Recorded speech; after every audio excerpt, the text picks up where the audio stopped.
Masih mau bunuh diri? Suatu malam di saat sedang terlelap tidur, entah malam apa itu tempatnya.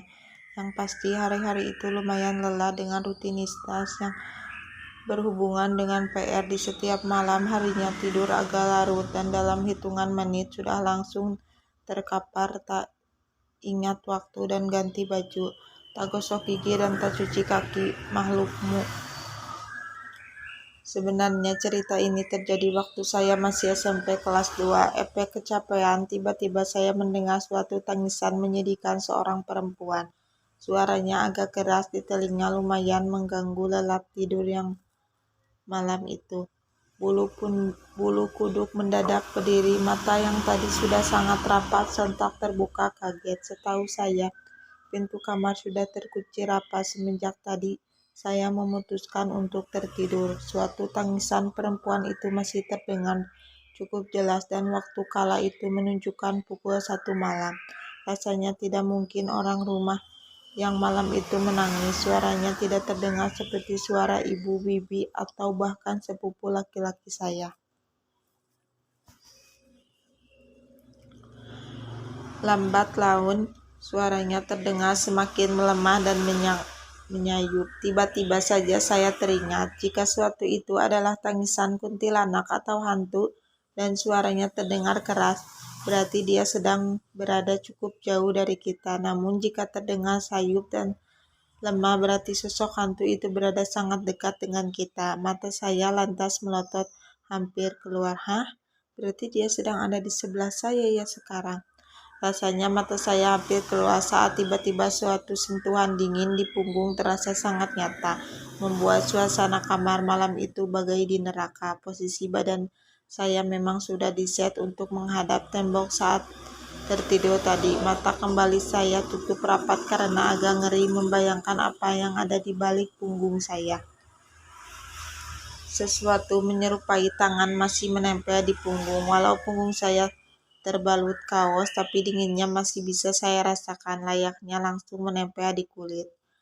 Dek, bangun dek, tolong saya. Suara yang cukup parau berhasil membuat mata saya merem melek.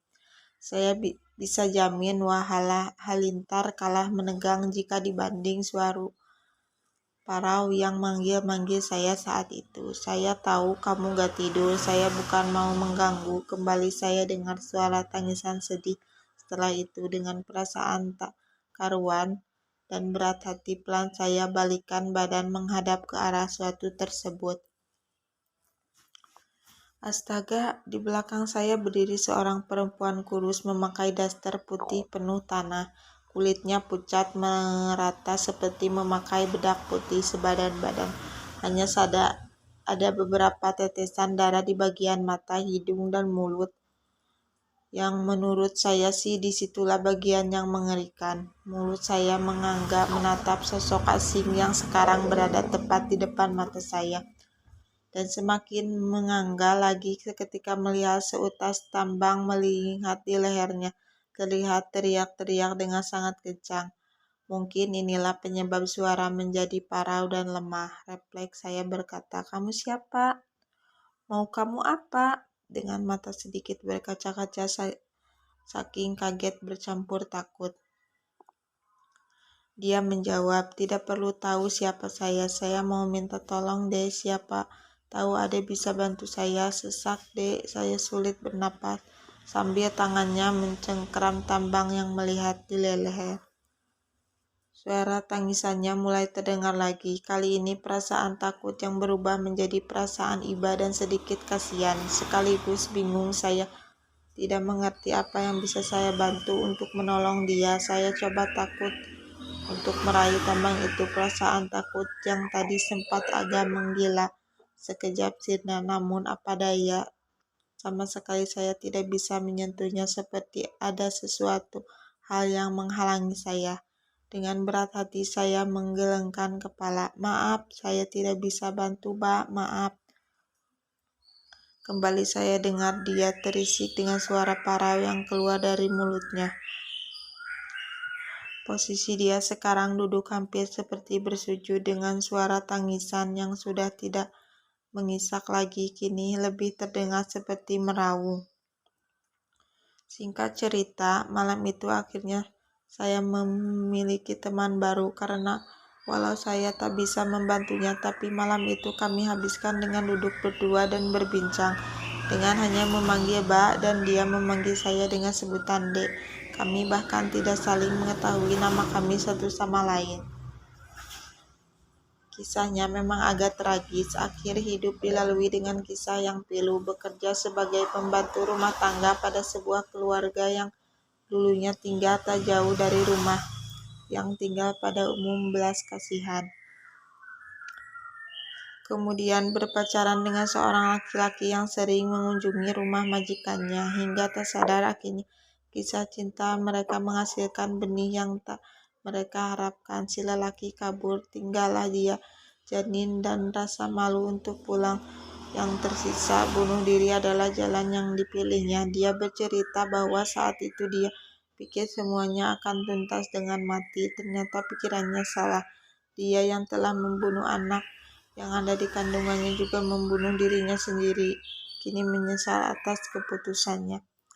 Mbak pikir dengan kematian semua masalah Mbak akan tuntas, dan Mbak tidak perlu lagi memikirkan hal yang membuat Mbak tertekan. Tapi ternyata Mbak seakan jauh lebih menderita sendiri, dingin, sesak, dan tidak ada sesuatu pun yang bisa membantu Mbak, ucapnya. Detak jantungku saya berdebar cepat mendengar pengakuannya. Betapa tidak, beberapa kali juga sempat saya terpikir untuk mengakhiri hidup, padahal kalau itu saya lakukan, mungkin saya akan merasakan seperti yang dirasakan oleh wanita malang yang sekarang tengah menangis pilu di hadapan saya. Dia juga bilang rasanya seperti tidak diterima di mana-mana. Ke alam manusia sudah jelas tidak mungkin bisa kembali, dan di alam setelah mati pun tidak. Coba pikirkan beribu kali dia di antara kalian ada yang kepikiran untuk mengakhiri hidup dengan sengaja. Hal-hal yang menurut kalian sangat berat di hadapan kalian ini hanya setitik saja dari penderitaan yang akan kalian rasakan nanti di sana. Masalah, penderitaan, dan segala kesedihan itu adalah sesuatu yang harus dihadapi, bukan dihindari. Mungkin gampang buat saya menulis saya seperti ini, seolah saya adalah manusia yang sangat optimis dan menghadang segala permasalahan. Tapi dengan menyaksikan sendiri pengakuan seorang teman dari dunia lain, percayalah, kisah membuat permasalahan terasa menjadi lebih ringan. Semoga cerita yang saya bagi untuk kalian bisa membuat kalian yang sedang merasa tertekan menjadi lebih hati-hati dalam mengambil tingkah dan langkah.